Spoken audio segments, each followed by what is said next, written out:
नमस्कार दोस्तों, मैं विनय दुबे मुंबई से। मुस्कुराइए, आप उत्तर प्रदेश में हैं। खिलखिलाइए क्योंकि आप योगी जी के राज्य में हैं। और दिल खोलकर जश्न मनाइए क्योंकि उत्तर प्रदेश में इस समय राम राज्य चल रहा है। भर भर के सरकारी नौकरियां दी जा रही है। घरों में से खींच खींच कर बेरोजगारों को सरकारी दामाद बनाया जा रहा है। कॉलर पकड़ पकड़ कर घसीट घसीट कर तहसील पे लाया जा रहा है, ब्लॉक पे लाया जा रहा है और जबरदस्ती सरकारी नौकरी थमाई जा रही है। इस तरह की विकास की गंगा उत्तर प्रदेश में बह रही है। इतना ही कम नहीं था कि अभी जनसंख्या नियंत्रण कानून भी ला दिया गया और उसमें कहा गया है कि अगर 2 बच्चों से ज्यादा अगर आपकी औलादे हैं, संतान है, तो आपको सरकारी कोई भी फायदा नहीं मिलेगा।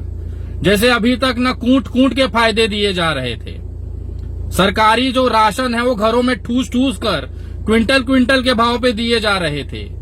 वो तो बेचारे मजदूर जो सैकड़ों पैदल चल चल कर मर गए, वो तो नाटक था। इस समय ये स्थिति है कि जबरदस्ती घरों में राशन पहुंचाया जा रहा है। शिक्षा इस तरह से की गई है कि नासा तड़प रहा है कि उत्तर प्रदेश के उन बच्चों को खींचकर नासा में ले जाया जाए। वो तो सरकारी स्कूल की दीवारें टूट के गिर चुकी हैं, वो तो नाटक है। बेरोजगारी तो है ही नहीं उत्तर प्रदेश में। आखिर बेरोजगारी होती तो योगी जी को इतना बड़ा कानून लाने की जरूरत नहीं पड़ती। ये जो 3 लाख शिक्षा मित्र अपनी नौकरी पाने के लिए पिछले 3 साल से आंदोलन और दरवाजे कोर्ट के खटखटा रहे हैं, वो तो नाटक है। विधानसभा के बाहर लाठी खारे हुए तमाम बेरोजगार युवा साले नौटंकीबाज हैं। सरकार के पास इतनी सरकारी नौकरियां हैं कि उनको आवेदन देना पड़ रहा है। अब तो मैं तो निवेदन करूंगा योगी जी से, योगी जी कृपया अपनी पुलिस को घर घर भेजिए और जितने बेरोजगार युवा हैं उनको उठा उठा के सरकारी नौकरियों में ठूस दीजिए ताकि ये महाराष्ट्र और गुजरात आके लात ना खाएं। देश ने देखा है आप जैसा मुख्यमंत्री नहीं हुआ है। और ये जो 2 बच्चों वाली जो नियम आई है, जनसंख्या नियंत्रण कानून जो आया है, वो घोषित कितने किया है?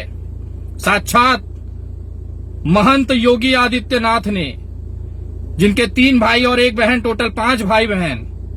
गूगल कर लीजिए कौन इंसान ये लागू करने की बात कर रहा है जिसने कभी शादी नहीं की, जिसको ये नहीं पता पत्नी और बच्चे चलाए कैसे जाते हैं।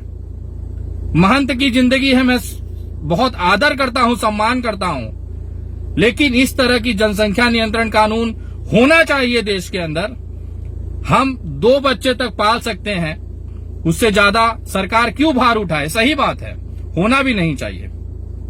तो ये भी नियम लाना जरूरी हो गया है कि उन रंडवों को भी कोई सरकारी फैसला, सरकारी चीजें नहीं मिलनी चाहिए जो साला शादी के डर के मारे भाग जाए।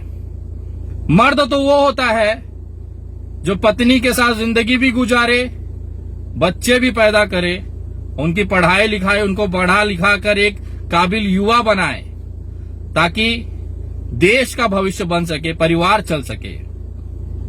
तो कहीं न कहीं उन डरपोकों के लिए भी एक नियम लाना चाहिए जो शादी से भागते हैं, जिनकी औकात नहीं होती शादी करने की और गलती से शादी हो भी जाए तो पत्नी छोड़ के भाग जाते हैं। उनके लिए भी एक नियम होना चाहिए कि ऐसे डरपोक और भगौड़ों को सजा होने का प्रावधान भी होना चाहिए, क्योंकि बच्चे पैदा करना और पालना एक मर्द का फितरत होता है।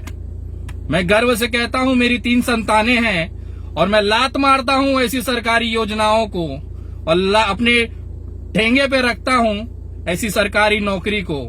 मेरे हाथों में दम होगा, मेरे कलेजे में जिगरा होगा तो मैं अपने बच्चों को अपने दम पे पाल के खिला लूंगा। मुझे ऐसे किसी सरकारी भीख की जरूरत नहीं है। अपनी भीख अपने पास रखिए। जय हिंद, जय महाराष्ट्र।